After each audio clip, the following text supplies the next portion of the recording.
It's live. I know. Hey guys, thanks for checking out this episode of Anderson's Outdoors. Right now, everything is starting to really shape up in the garden.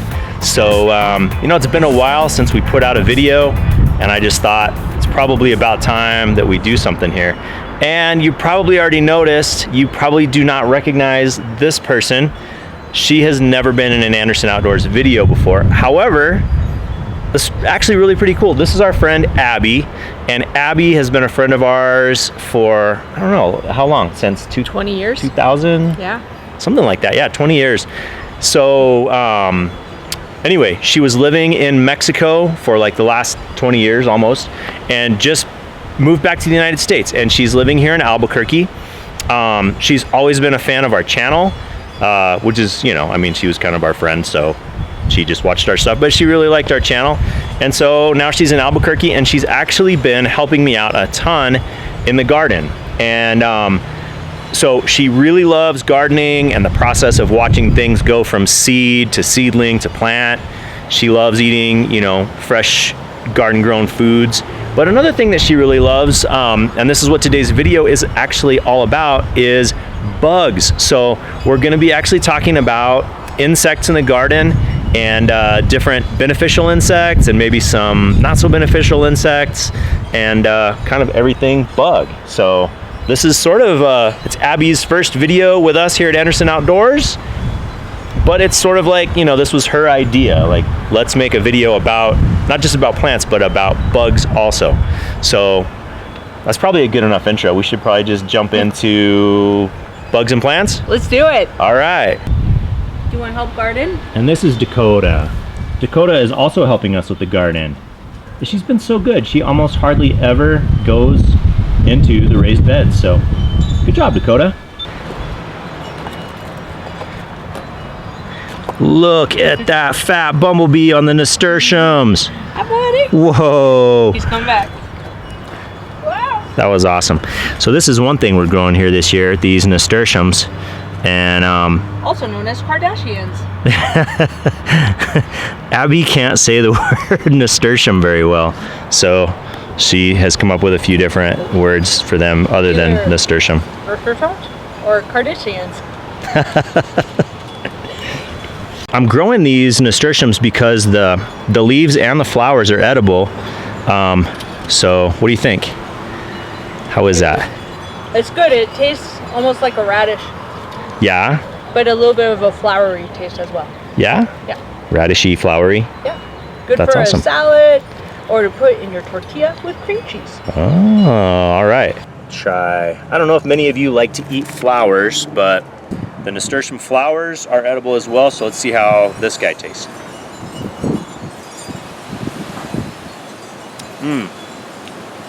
Definitely right away I have like, yeah, like a strong, that one's pretty strong radish flavor.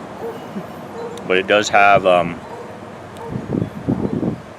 little bit of sweetness to it too, So one of the things I wanted to focus on this year in my garden beds was some root vegetables, both because I've been making more fruit juices and root juices, but also roasting carrots and beets and turnips and things like that has been so yummy, and I just thought they're easy to grow. So we've got our varieties here of beets. These are Ruby Queen. Over here is the Detroit dark beets. I don't know what that is. Chioggia beet. This one, our sign is kind of fading, but I think it says Early Wonder. And this one over here, these couple rows, we've got yellow beets called golden beets. So pretty excited about those guys. This is our little bee and butterfly garden area. But interestingly enough, that leads me to kind of this section over here that I wanted to talk about. Oh, we do have some Sugar Daddy snow peas that are just starting to make some peas. Delicious. But like I said, this is kind of our bee and butterfly garden. But interestingly enough, here with our carrots, oh no, The sign faded. I can't even read that. Who is this? Deep purple. Oh, the deep purple carrot.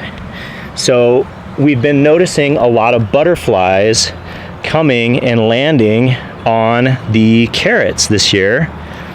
And I've got, man, quite a lot of square footage of carrots. As you can see here, this is all just carrots. We've got the deep purple here.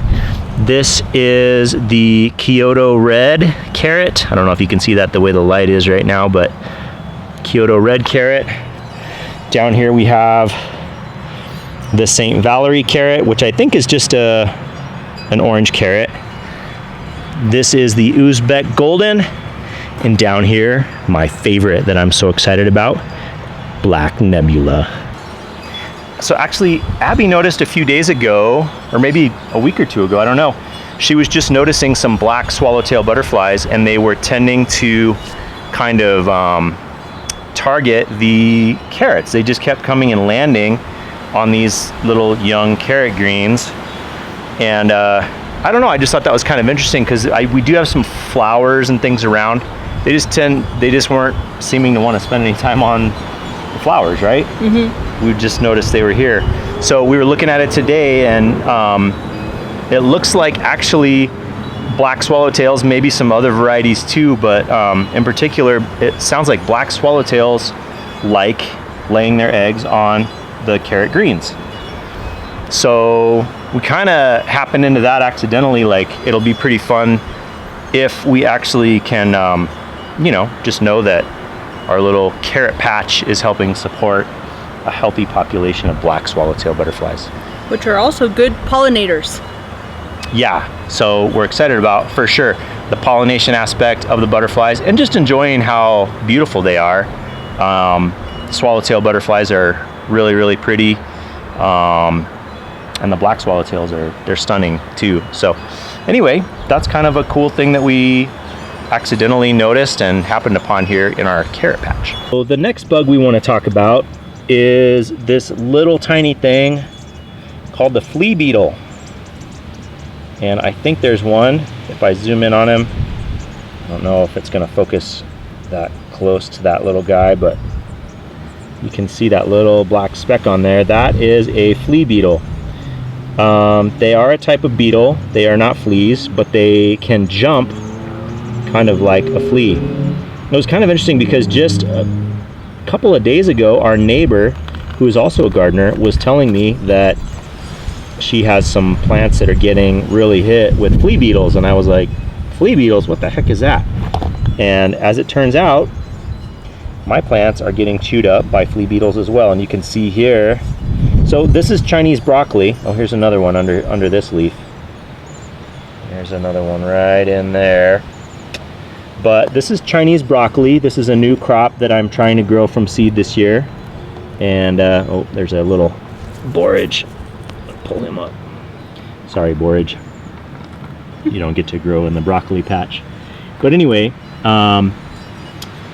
these broccoli are really being hit, and you can see the little holes that they are just punching in these leaves. So I think what I'm going to try first to see if I can control them with is just my favorite my favorite homemade insecticide, which is just soapy water.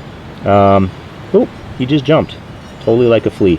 But yeah, I've noticed that most insects, if you spray them with soapy water, that'll just kill them, and it's not harmful.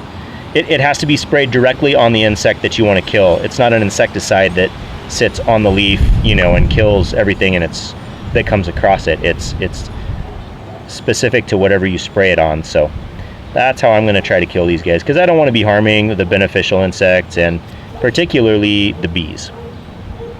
Now I think we're going to go talk a little bit about our sunflowers. You want to show where some of our sunflowers are? Yeah, we planted 3 different varieties, and I don't remember what the varieties are. I think this is Hopi Black Dye. I think we planted Hopi Black Dye, and I think that's what this one is. And then I'm not sure if this one is Mongolian Giant or the next pot over, but I think we did Mongolian Giant and Mammoth Russian. I think that's what it's called. So, but anyway, we planted some sunflowers in pots here and there. Oh yeah, there's that guy. So, and then we've got some sunflowers also that we planted specifically in the garden. They're just so fun to grow. I mean, you can already tell this thing is just getting started growing, and this leaf is, you know, this plant is so small, this leaf's already almost the size of my hand. So these sunflowers, we just love growing them. Loads and loads of fun. But we have noticed that there is a lot of damage to the sunflowers. There's some here, and we're not quite sure what's doing it, but we're suspecting maybe grasshoppers. Let's look at these down here. There's some really good example down here of what we think. This might actually be a little bit torn up from rubbing against this wire, but yeah, look at these leaves.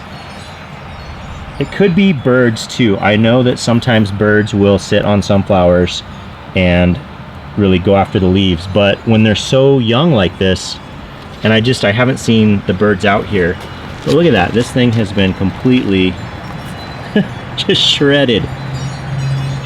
So we're wondering about grasshoppers there. Don't you think, Abby? I think it could very possibly be grasshoppers, and it's not just the sunflowers that are getting hit. It's also our beets. Yeah? Let's go back. I forgot to show that when we were looking at these beets earlier. But there is some damage to the beets as well. Actually, quite a lot of damage, depending on where we look. Yeah, look at that. Something has been munching on some beet leaves. There's another one somewhere that had some damage. Maybe this one. Oh yeah, look at that. Yeah, just right here. Yeah, so anyway, not sure if that's grasshopper damage or some other insect, but something's getting on that. Do you know what my favorite insect is? Who's your favorite insect, Abby? It's the bees. Oh, here's one. Here's one right now. I think he's right here. Yeah. So we're watching this hole right here. There he comes. There he is. He's beautiful. Look at that guy. He's put on a show. Did he go back in? Yeah. Where'd he go? He turned around and went back in. This is just a really good addition to our garden here, encouraging these little pollinators and little friends of the garden to have more places to lay their eggs. The bees are obviously friends. We want them. And these guys usually aren't too much of a problem here. These are roly-polies. Most people call them roly-polies, or I think some people call them sow bugs. Today, Abby noticed while she was watering, and then also I noticed a little bit later that we had a couple of, like this was probably our nicest amaranth in this little bed right here. Here's what they should look like. Nice purple plant, and these grow up almost like sunflowers into these huge, you know, tall, towering, thick-stalked, beautiful plants. But Abby noticed that one of these, and then I noticed this one, they were just like falling over, and we were like, what is doing that? And as I looked at it, right at the base, chewing on this thing, were roly-polies. So kind of a bummer. And I do know there are some things you can do to discourage roly-polies, you know, from getting after your plants. So if you're having a lot of problems and you discover it's roly-polies, you know, there are answers out there for how to keep these little guys off your plants. I'm not too worried about it in our garden, but we'll see, you know. I mean, if they really start cutting down a lot of stuff, we may have to get a little bit more aggressive with these little dudes. Bugs are fun. They're really fun to watch, and it's cool to be involved in your garden enough to where you can actually like come outside, sit down, just, you know, kind of looking at things and enjoying what you're seeing, even down to that little almost microscopic scale. Like honestly, today it was midday, and I thought I'm just going to go out and kind of spend a little time in the garden. I sat down next to those little tiny Chinese broccoli sprouts.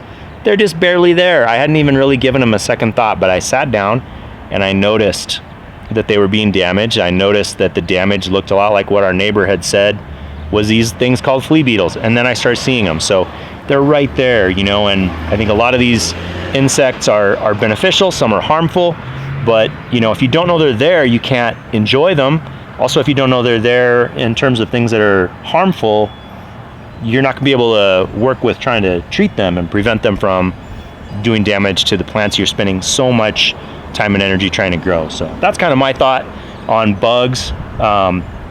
Any thoughts from you, Abby, before we wrap this video up about bugs in the garden and plants? I think they're just tiny little miracles, and they're so fun to watch, and they're so fun to just see what they're into and learn more about them. The swallowtail butterflies and how they like to lay their eggs on the carrots, or the bees that like to get into your foxglove and get all pollinated. Just can really create some really neat moments to pay attention to. Yeah. So if you haven't been get out in the garden so far this spring, you got plenty of time. Now's a good time. Get out in the garden, start looking at what's coming up and enjoying that. And so with that, thanks for checking out this episode of Anderson's Outdoors. And you guys take it easy. We'll catch you next time. Like, comment, and subscribe. Oh yeah, I always forget to say that. Thanks, Abby. See? She's pretty good. She helps in the garden. She also helps with the videos.